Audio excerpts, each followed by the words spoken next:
Stop on Words That Liberate with Laura. Mm. We have a very exciting show for you here today. So, what if the way you feel about a challenging person or situation isn't about them, but about the conclusion you've drawn about them? Would you be willing to wield your power and draw a new one? This question is at the heart of something so simple, yet so transformative: the power of our conclusions. Typically, we assume our feelings are a direct result of what someone else has done or how a situation has unfolded. But in reality, those feelings are deeply tied to the meaning we've assigned, or better, the conclusion we drew about the person or the situation.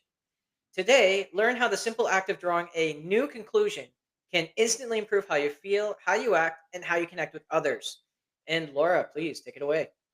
All right.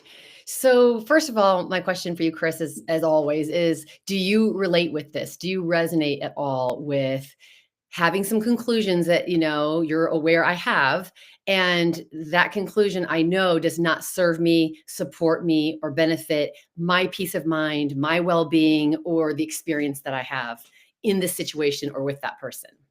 Oh, of course, and I'm sure I'm sure that everybody's got at least one. I might have more than one, but Yeah. yeah, I can definitely think of at least one. Well, yeah, and truth be told, the brain is programmed to do this, and for many reasons. So, really, we're drawing conclusions constantly. Simply, it's the holiday season right now. So, you drive to the store to just grab a tub of yogurt or sour cream. You see a ton of cars, and then you will draw an instant conclusion. Oh, it's going to be a madhouse in there. It's going to take too long. I'm not going to do it. That's a conclusion, Mhm. and that will inform your action or behavior. Nope, I'm not going to do it. Or park the car and go in with this full expectation it's going to be annoying, it's going to take too long. And right there, we're doing it all of the time, really unbeknownst to ourselves. We're doing it all of the time. Sort of like expecting the worst, even though we're supposed to be planning for the best. Well, not always. It doesn't have to be a negative conclusion when we draw a conclusion. Sometimes we are drawing conclusions that the conclusion we draw is going to have an effect on how we feel. So that could be the grocery store example I gave you, or exactly the same grocery store example. I need a tub of something. It's holiday season. I go, I see it's loaded, and I draw a conclusion. Well, okay, maybe this is going to take longer, and I may as well just kind of take my time, find a few other things I need. Maybe I do need more. Or, I mean, another person could think, gosh, I may run into a ton of my neighbors here because, it looks like the whole town is here. So, oh, cool. Maybe I'll get to say happy holidays to some people, or, any conclusion. And actually, as we'll find out later, in our conversation, this is the whole point. You get to decide and choose the conclusion you make. And what conclusion you draw does matter. Hmm, okay, all right, I'll bite. Let's Okay. uh, let's get into it. All right, great. So let me, I want to share an example to fully give the story of this, which I think you will relate to and many of the listeners will relate to. And it's why conclusion is one of the words on my list of why help people with this. So, what I have seen over 30 years of coaching, and certainly in my own personal experience, that drawing a conclusion is no simple little thing. So, this goes back to my college years. My college years, brand new freshman, and the first day, your parents drop you off, you get all your stuff put into your room, and later that day, there is a scheduled meeting on the dorm room, the dorm floor to meet all the other residents. And so I'm using my own experience, so had the little icebreaker situation. And as you're sitting there, as I was sitting there, many people have been in this situation, whether it's a new job, a classroom, or a dorm hall. And, each person's introducing themselves and we play this icebreaker. And right away, I am drawing conclusions. Oh, that person seems like somebody I get along with. Oh, that person and I wouldn't have anything in common. That person seems weird. That person seems really amazing, and on and on and on. Do you relate even with your mental activity doing such things? Oh yeah, I mean, of course. I mean, it's something I actively try and not do, but I mean, it's just something that we just do automatically a lot of the time. Yeah, and the short thing I wanna to advocate what the brain and the mind are doing is it is a form of controlling your environment, which I'm not saying that in a negative way. We need to, as human beings in our base brain, it's all about survival. So what's going to be best for me, for my survival, my emotional well-being, my physical well-being. So that's what's happening is we're assessing a situation and determining what is going to be good or right for me and what might be a risk or a threat to me. That's what the brain's constantly doing. So it's constantly assessing and drawing these conclusions. Okay. So back to the dorm room floor, I see somebody and I think, yeah, that one seems kind of weird, seems not like me. We won't be friends. Which actually I did have that happened with a particular person I remember today. And I thought that. And so then time went on, the next day came, that whole week played out, the next week played out, time went on, I'm adjusted to the dorm. And at some point along the way, because I kept seeing this person, she lives on my floor, I see her in the mess hall, whatever, she's talking to some of the other people on the floor that I might be a part of that. And as time went on, there was one episode, it took one instant where her and I somehow were having an exchange, or she said something, she shared something about her life, and it hit me and I'm like, "Oh, wow." And so quickly my brain actually did a about face on her and said, "I had no idea." And then my brain started to do all this other gymnastics. And on the spot, naturally, I didn't intend to do this. I didn't go in. I was too young. I didn't know this stuff. But naturally, my brain did something different and it drew a new conclusion about this person. So that was back in 1987, fall 1987. Here we are, 2024. And guess what? Of all the people on that dorm room floor that I went to school with and lived with for a year, the one person I'm still in contact and a friend of today is that person. Oh, that's a really amazing story, especially considering that that's we all know it's very rare to hold on to those people, and Mhm. you managed to actually take that conclusion and change that around and actually maintain the connection with them. And let me say something about that. That was all without intention. That was all without a deliberate effort. That just happened naturally. And the truth is, it's happened to you many times naturally, and everyone who's listening, many times that has happened. Many times that has happened. And even a song. First time I heard the song, I hated it. Now I love it. I have the album. I went to the concert. So it's something that happens naturally. The brain can do it naturally, effortlessly. And I want to bring today to the realization you can do that intentionally and deliberately with something that you struggle with, a person or a situation that you're like, gosh, I really wish it wasn't like this. You can use your power to draw a new conclusion, something your mind has already done many times. Hmm, okay. And just with it being the holiday season, and I guess we're all kind of hoping for Christmas miracles, so we all kind of come to conclusions that you know I guess it's both sides, right, though, Laura? I mean, on the one side, we've got, I'm drawing the conclusion that I'm putting all these people together in one room. Normally, they hate each other, but hey, it's Christmas, so they should get along. So that's one conclusion that could be drawn. Or the other conclusion that could be drawn is, well, these people all hate each other anyway, and putting them in the same room, probably expecting a real mess. Right? So what you've really probably both of those conclusions do both or either or both of those conclusions to you, and I know you're just doing this on the fly, do either of those feel empowering or do they both feel disempowering? Well, I mean, the one where you're expecting the mess really does feel disempowering. It's like, well, why am I even doing this? Mhm. The one where you're saying, okay, well, we're hoping for a Christmas miracle. I mean, it's kind of empowering, but not really, because I'm still underneath, still kind of expecting that other result. Yeah.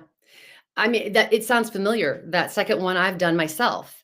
And I maybe in some cases it actually did work out better. I went in with a not good expectation and got something better. But the thing that never has felt good about hoping for something or setting a really low expectation is I'm still not really feeling empowered, meaning in power. Because if I would and so I actually have a Christmas story of drawing a new conclusion that to this day still is in effect. And this happened in like 2016. I was getting ready for my own family holiday. And my family is not unique. It's like most every other family. And we have these kind of dynamics. Everybody wants to come together. Everybody hopes for a wonderful, connection in time or whatever. And everybody comes in with their ego, their personalities, and their hurts, right? Their hurts, their emotional challenges and insecurities and emotional security. So, and every family has this.